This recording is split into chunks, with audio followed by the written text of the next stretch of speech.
El comentario por el doctor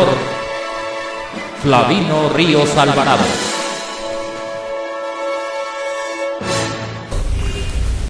Tuvimos la oportunidad de estar con el día 8, 9 y 10 de noviembre en la ciudad de Monterrey, en la reunión Cumbre de Hombres de Negocios de Monterrey.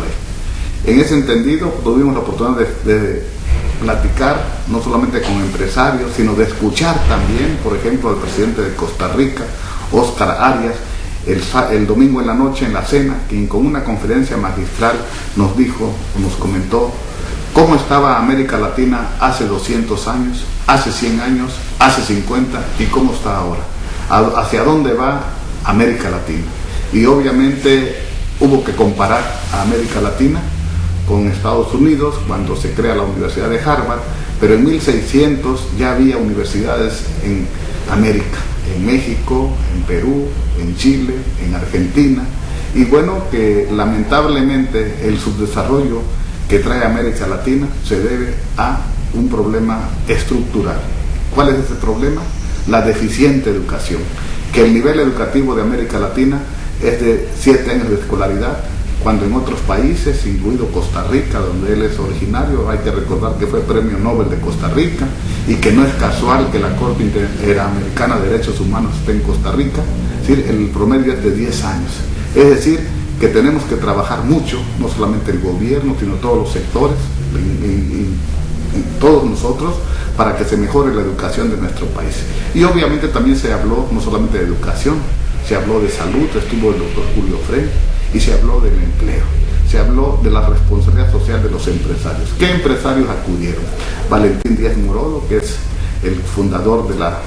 cervecería Modelo, estuvo presente don Roberto González Barrera, que es del grupo Gruma, el presidente del Consejo de Administración de Banorte, estuvo también Carlos Eduardo Represa del grupo Nestlé, los empresarios más importantes de Nuevo León y del país, así como también invitados extranjeros, estuvieron embajadores de Inglaterra, de Estados Unidos, estuvieron gentes de China, y bueno, se comparó el modelo mexicano con el modelo chino y con el modelo hindú.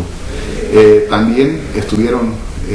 tuvimos un mensaje del presidente de Colombia, Álvaro Uribe, los gobernadores de Zacatecas, Amalia García, Enrique Peña Nieto del Estado de México, Eugenio Hernández de Tamaulipas, el anfitrión, desde luego, Rodrigo Medina, que es un gobernador muy joven, tiene escasamente un mes de haber tomado posesión.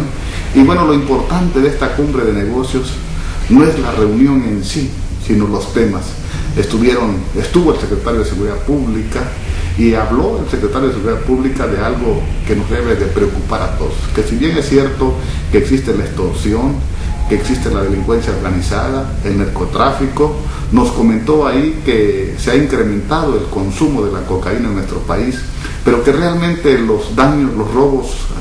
al patrimonio, es decir, los robos a casa habitación, los robos de vehículos, es lo que se ha incrementado más, y que hay un 94%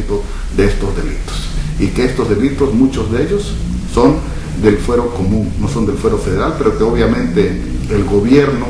el Estado más bien, el Estado mexicano, y el Estado mexicano está compuesto por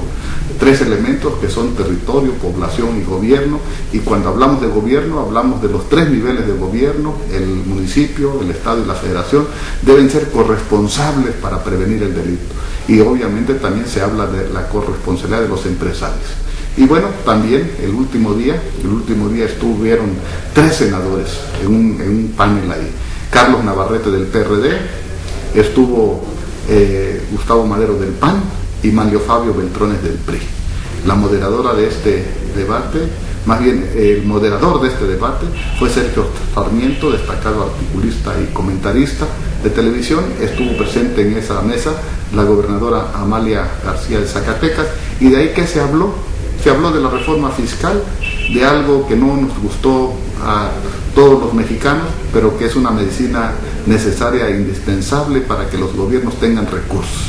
¿Y cuál fue el compromiso de estas 3 corrientes partidistas en el Senado? El compromiso es de una próxima reforma fiscal el año que viene, y desde luego también se habló no solamente del origen de los recursos, de los impuestos, sino se habló también del destino de esos recursos, cómo se gastan esos recursos. Y ahí es importante destacar que hay un clamor ciudadano, diría yo, no solamente del sector empresarial, sino de todos los ciudadanos del país, de que el gobierno federal,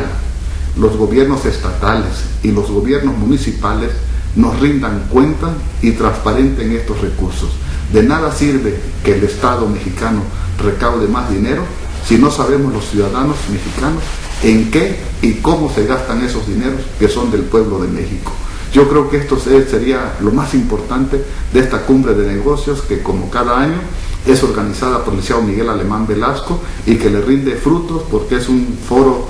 no solamente de discusión de los asuntos económicos, donde participan académicos, políticos, empresarios, estudiantes de posgrado, y donde se tiene una nueva visión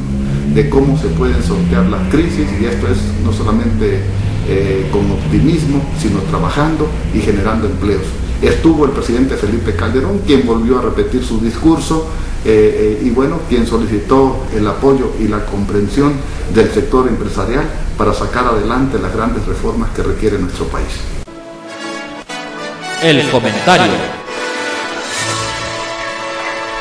por el doctor Flavino Ríos Alvarado.